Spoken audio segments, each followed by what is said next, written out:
Hey everybody, Stefan here in Malmo, Sweden. Together You know with why I do that? the dots. Thank you. Together with the dots, Charlie Sexton. That's right. Doing trippy tones. And then, you know what? This tones. is an exclusive. You know why? I've never been seen holding a flying V before. You're so fucking metal, man.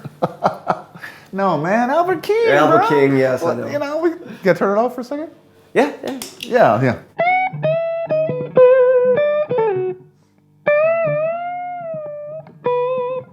Okay. Well, Sounds great. That's fucking or Lonnie Mac.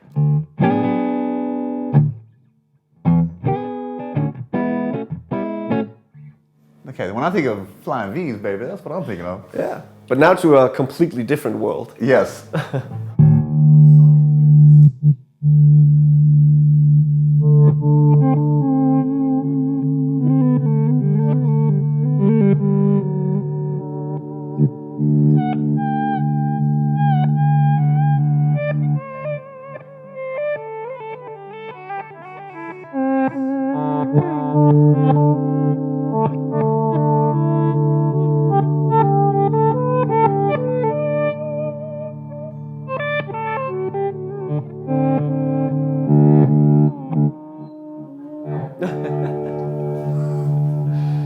Okay, backward stuff is, you know, it's basically, you can nerd out and play this stuff forever, or not.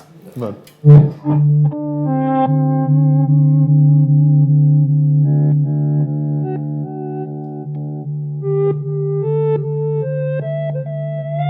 totally thinking Beatles right now.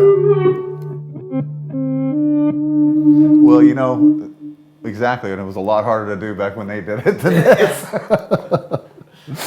But no. It was quite an engineering feat to do something like that. Well, all of it was. But now we can do it on a tiny blue box. Exactly.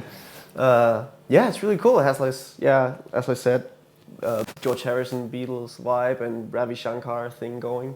Yeah. Well, that's, you know, transcending.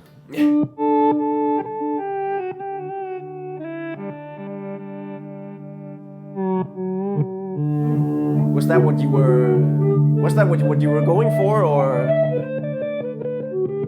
did you have some kind of special piece in mind?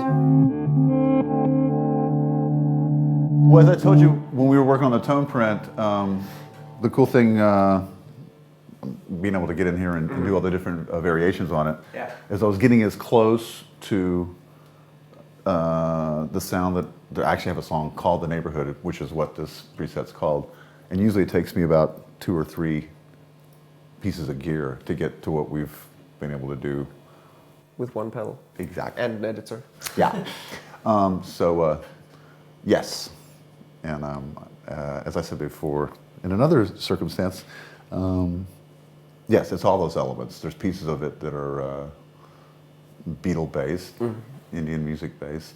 It's those scales, you know, when flipping it around, you know.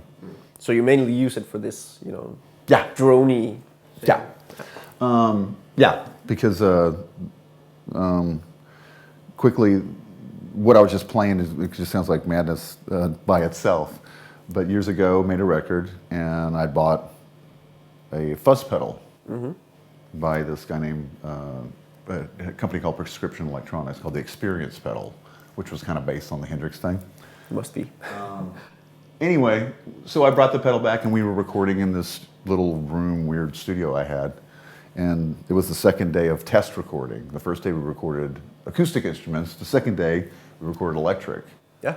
And so I used this pedal just to test it out, and the engineer recorded it while I was playing. When he played it back, which I didn't really know he was recording, I went, oh, I have a song that'll work against this. He's like, what? So basically all that madness I was playing, that's kind of what happened. And he played it back, and he goes, what do you mean? I go, I'll show you. So then I played drums, played bass real quick, and I did a quick layout of the song against this random wild track. Yeah.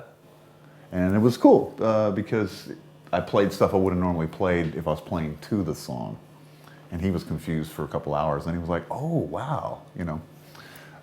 Which is kind of a similar thing they would do to get those effects back then, you know what I mean? Because they would have to record it, flip it around. Sometimes they do it to the track. Sometimes they do what you call wild tracking, where you just record pieces of audio, flip it around, and then shoot it back in. And then you could never get it perfect because it was machines just throwing sounds into machines. So it's as when you hit the button, when it hits. So anyway, enough about that.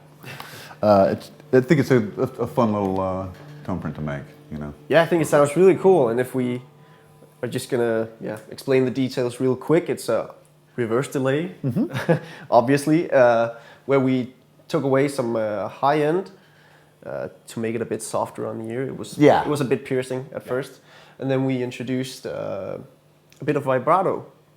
Yes. To really bring this sitar-esque tone. Well, which is also one of the other elements I would have had to use another pedal for to get it to this point. So that was really cool when you just suddenly brought it in. I was like, ooh, yeah, cool, awesome.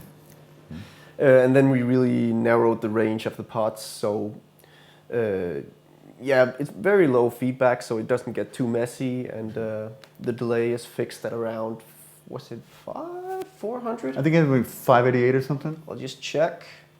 398. Oh my gosh. Oh my gosh, so short. What do all these numbers mean? But yeah, that's the gist of it. Could you play us out?